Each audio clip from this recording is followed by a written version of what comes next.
I've learned all manner of insight over these past few weeks. The day I found it. The Book of Eternal Darkness. Eternal Darkness was originally intended for release on the N64 and was even shown at E3 1999. However, due to delays, this psychological Lovecraftian take on the horror genre was pushed to the GameCube in 2002. I know now not many found this tome, and I am one of the few who can reveal its revelations. For you see, despite critical acclaim across the board, Eternal Darkness sold like poo-poo. Less than 500,000 copies sold worldwide, with not even 20,000 copies selling in Japan. The knowledge needs to come forth. Someone needs to reveal the secrets that lie within. And no one better to do it than a less than prominent YouTuber with a dying channel. Wait, Nitro Rat already covered it? And with more views than this video will ever get? So buckle up, immerse yourself, and Eternal Darkness. Eternal Darkness begins in the year 2000 AD. You play as Alex Roives, who just received a call that her grandfather died and she needs to identify the body, as it's just a bloody pulp. So you end up in your grandfather's mansion in Rhode Island with the explicit goal of discovering who murdered him. You start by exploring his creepy mansion, where you'll find random locked doors, and his dining room, which contains this creepy sigil.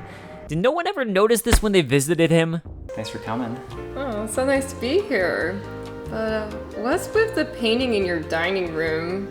It's creepy. You never ask!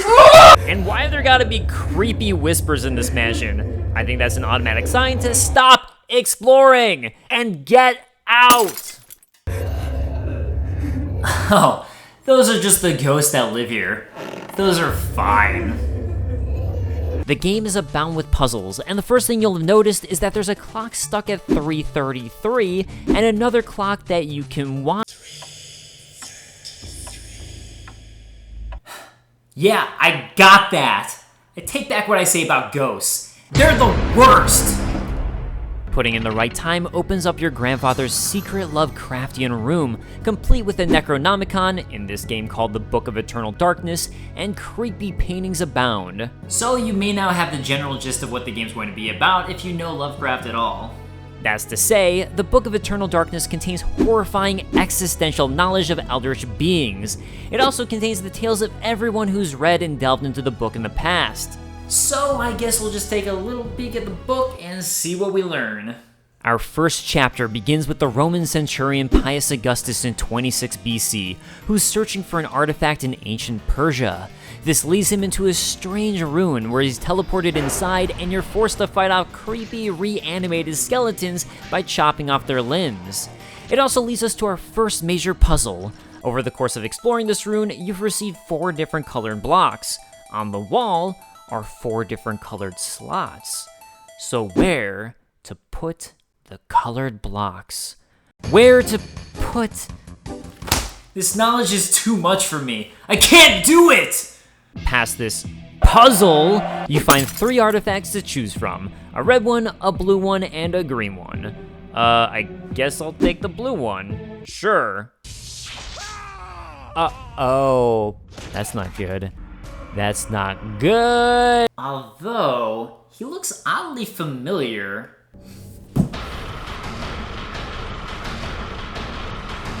In the second chapter, you follow a Cambodian girl named Elia who's just like so bored and wants to explore an evil tomb.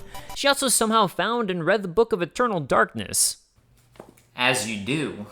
More importantly, playing as Elia is when you find out about Eternal Darkness' sanity system. Eternal Darkness innovated on the horror genre by including a brand new sanity meter. When your sanity starts to drop, your character begins to hallucinate in a whole number of ways, some more interesting than others. Why does your voice sound funny? Well, how do all the great orators sound? When you tell a story, you gotta tell it right. I'm just saying. The voice sounds all This can't be happening! Oh yeah, there's also this thing. Oh, cool. Great. I hate it.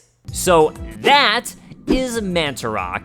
And as it turns out, a benevolent eldritch monster who wants to keep humanity safe from 3 other competing gods: Chaturga, who's red, Ulyath, who's blue, and Zelatoth, who's green.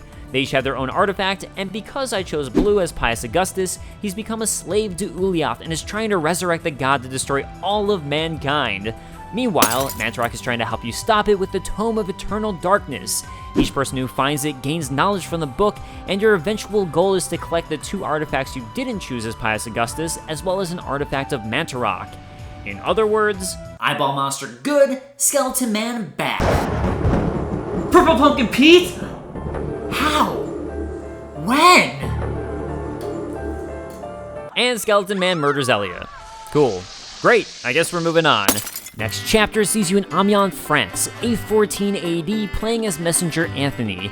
You end up in a creepy church and go upstairs to find statues. Ugh! I hate him! Okay. Maybe it's because of the totally not Necronomicon, skeleton hands, and faces screaming on the floor? Or it's the statues! Get out of here, Bernini!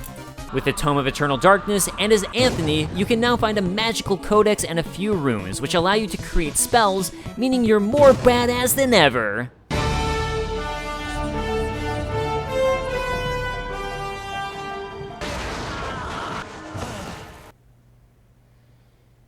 Going even further back in time to 565 AD, you now play as Karim, who's ended up finding the same rooms that Pius Augustus did back in 26 BC. You also stumble upon a familiar statue-filled room, except this time, there's an additional statue of Anthony.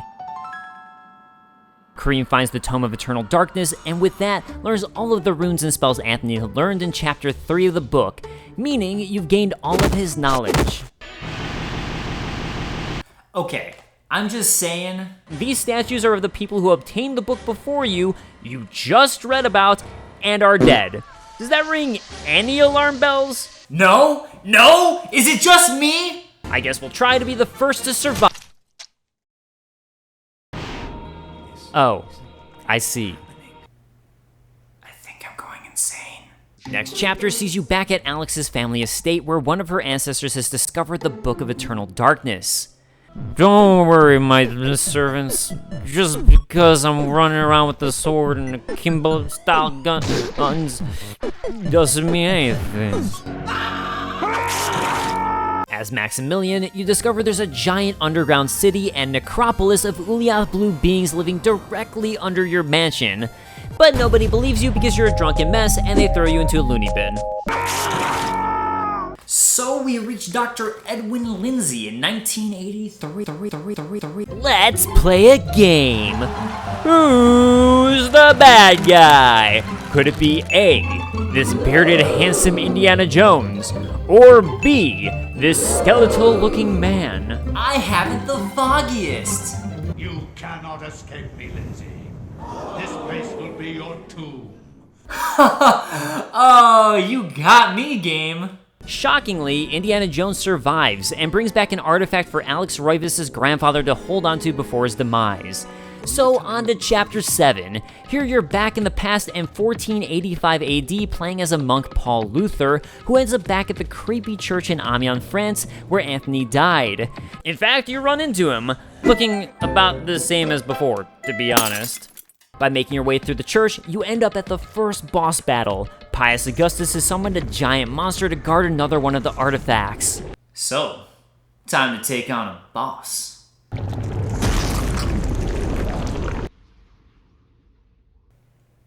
I think I did great.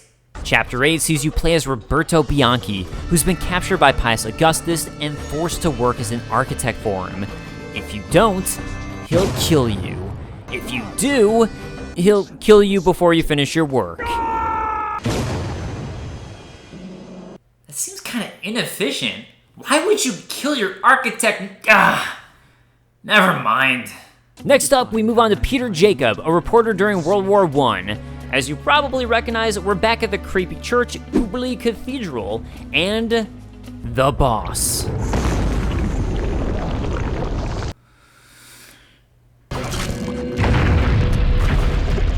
Oh, I'm fine. But didn't...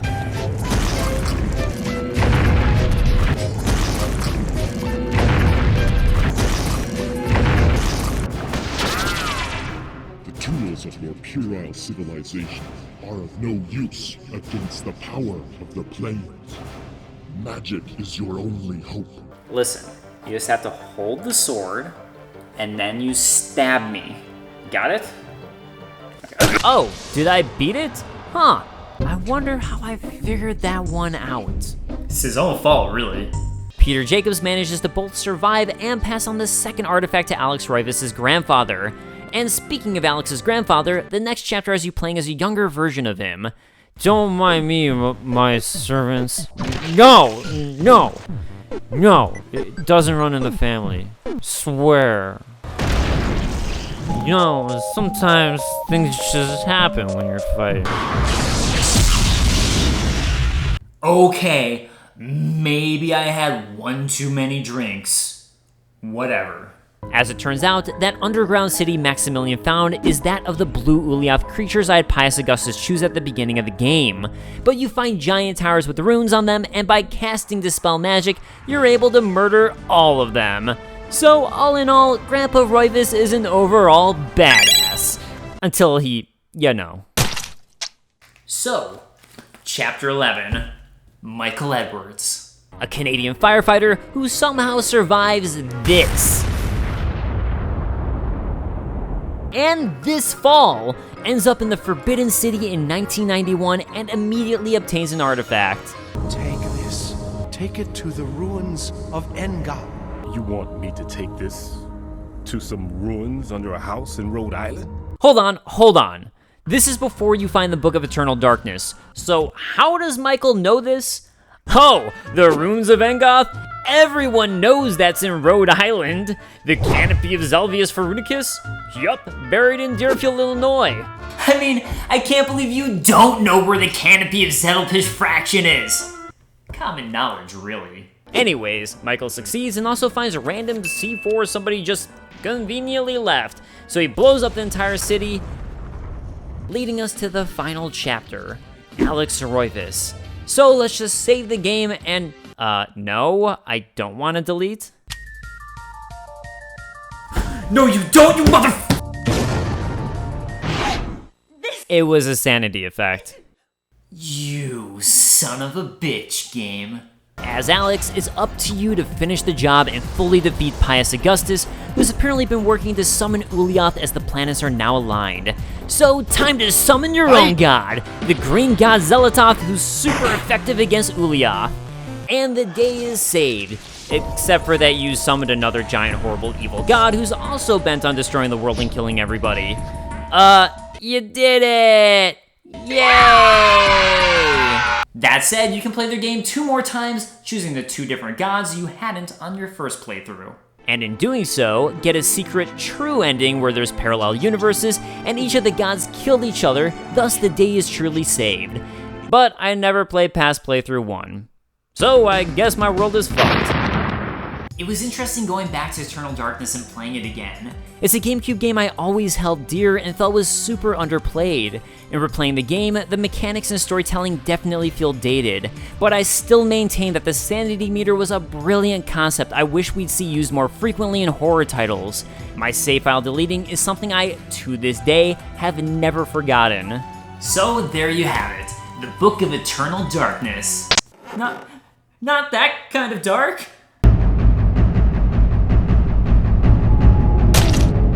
You weren't evil? Thank you so much for checking out this video. This amazing thumbnail was created by Alan at Lightring Design. Not only does he make great art, but I'm also a fan of his YouTube channel, VG Elucidator, and recommend checking it out. A huge thank you to all of my patrons this month, Davis McGrath, Chris Fry, and Jason Buck, and all of you. It helps make these shows possible. If you enjoyed this video, why not check out another Halloween Super Show? And I'll see you guys next time. Later.